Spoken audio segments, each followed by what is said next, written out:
Ayan na mga kapatid. Ito na naman tayo. Alas 7:27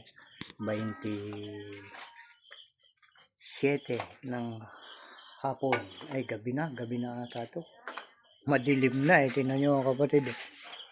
Ayun, madilim talaga. Ay, may buwan. Ayan o, yung buwan kapatid o. Kita nyo. Ay, tsura nyo. 7:27. Ayan, 7:27 na ng gabi. At it's ano pa rin tayo ngayon. 19 na mga kapatid. Tama ba? Tama. Ayan, 19 na at Biyernes na tayo ngayon. At dahil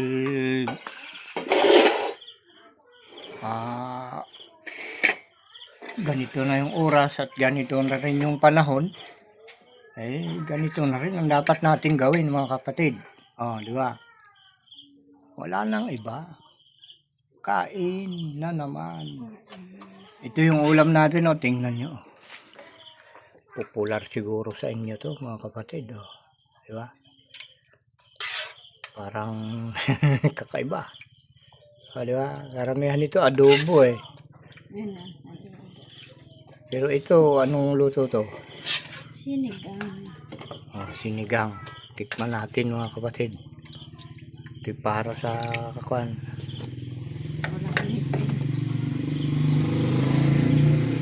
Pinalambot yung mga masel-masel.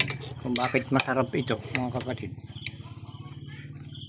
Kung pagmamasdan mo, nung unang panahon mga kapatid, na kuwan ko ito nung bata pa ako, paanang manok tinatapon lang namin ito noon. Hindi sinasama sa pagluluto dahil walang parang walang laman. Dahil nung bata pa ako mga kapatid, yung sapa, ang daming laman na hipon, ang daming isda. Hindi ka gagamit ng hindi ka gagamit ng bingwit nung maliit pa ako. Ang tawag sa Ilocano, agkamil ka lang. Iwawaid. Ay, nagado, maalam nga, nagdadak ka lang alasik. Yung magparti kayo manok tisaka, bilbiling mo ulo, biling na kita. Bagis, biling amin. Tataka kabsat po, nagimas gayam si saka kada bagis niya. Ituntunod at malim, nagimas nga pulutan. Gode kayo, kitang di oras. Yun lang mga kapatid. Salamat sa panonood. Magandang gabi sa inyong lahat.